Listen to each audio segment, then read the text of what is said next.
Assalamualaikum warahmatullahi wabarakatuh. Halo semuanya, aku Malsainia Sabrina Ramadhani dari Fakultas Keguruan dan Ilmu Pendidikan, Prodi Bimbingan dan Konseling dengan NPM 2213052102. Di sini aku ingin membagikan resume materi PKKMB Unila 2022 yang berlangsung selama 4 hari.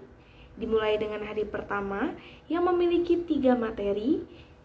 Yang pertama yaitu adalah penanganan Polri terhadap kejahatan digital yang berisikan apa itu UU ITE, kemudian contoh pasal yang berlaku, tujuan pemanfaatan teknologi informasi, contoh pelanggaran hukum di dunia maya, juga tips dan trik agar terhindar dari jeratan hukum UU ITE.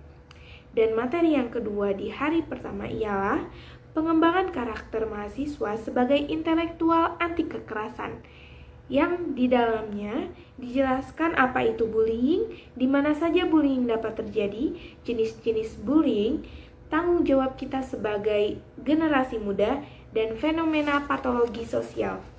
Yang selanjutnya, materi ketiga di hari pertama ini adalah penguatan karakter mahasiswa, yang di dalamnya membahas tentang tujuan dari pembangunan karakter, peran dan fungsi dari kearifan lokal dalam membangun nilai-nilai keindonesiaan dalam diri kita. Kemudian, di dalamnya juga membahas tentang cara menjaga dan melestarikan budaya bangsa Indonesia. Di hari kedua, kami mendapatkan 4 materi. Yang pertama, tentang Merdeka Belajar Kampus Merdeka, yang di dalamnya membahas visi Indonesia 2045, 4 pilar pendukung visi tersebut, kemudian tantangan di dalamnya, juga indikator profil pelajar Pancasila, tujuan Merdeka Belajar, dan juga hak mahasiswa. Dan materi kedua yaitu lingkungan hidup, manajemen resiko, dan kampus yang sehat, yang di dalamnya membahas apa itu lingkungan hidup, permasalahannya, pengelolaan lingkungannya. Kemudian juga membahas upaya Unila dalam menciptakan kampus yang sehat. Selain itu, dibahas juga tentang manajemen resiko. Materi ketiga pada hari kedua yaitu adalah etika dan norma kehidupan kampus, yang di dalamnya membahas tentang apa itu mahasiswa, bagaimana mahasiswa yang ideal, kemudian apa itu tujuan kuliah itu apa, kemudian membahas juga tipe-tipe karakter mahasiswa, kemudian karakteristik yang harus dimiliki mahasiswa seperti kita ini. Kemudian kita juga membahas di dalamnya tentang kekerasan seksual. Dan materi keempat di hari kedua yaitu tentang perencanaan perguruan tinggi di era 4.0 dan kehidupan kampus di masa pandemi. Di dalamnya kita membahas tentang ICT Staging Universitas Lampung. Kita juga membahas tentang tantangan bagi Unila selama pandemi ini, yaitu atau selama COVID-19 ini.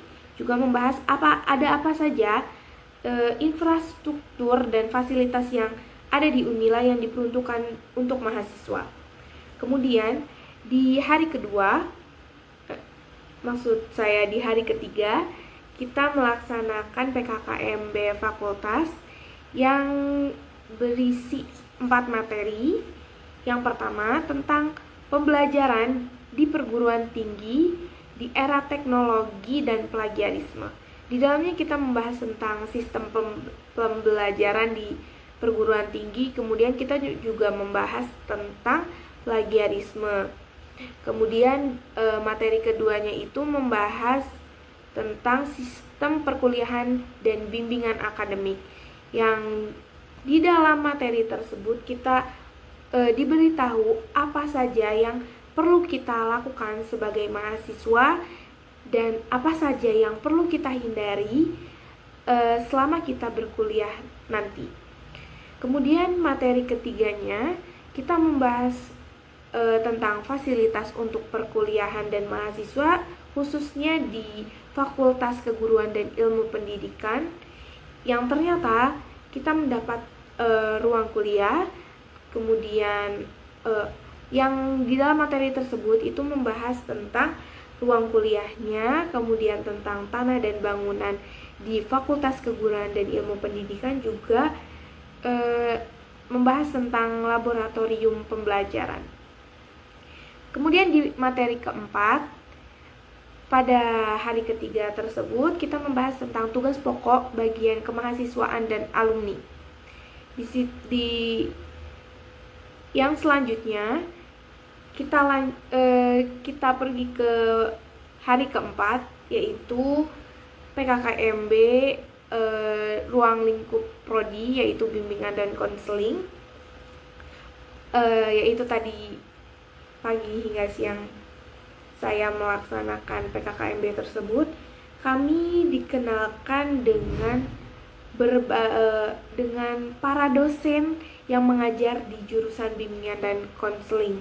Kemudian kita juga membahas bagaimana belajar di bimbingan dan konseling, yang ternyata kita tidak hanya belajar, namun kita juga selain kita mendapatkan manfaat belajar, mendapatkan manfaat berupa ilmu, kita juga mendapatkan manfaat tentang cara mengetahui diri kita sendiri, atau kita juga mendapat nilai plus dengan berada di jurusan bimbingan dan konseling. Selain itu, kita juga melaksanakan sebuah tes untuk mengenali diri sendiri. Kemudian kita juga dikenalkan dengan struktur organisasi yang ada di jurusan bimbingan dan konseling, yaitu Formabika Unila.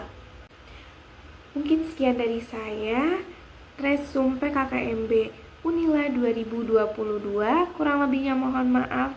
Saya ucapkan terima kasih. Wassalamualaikum warahmatullahi wabarakatuh.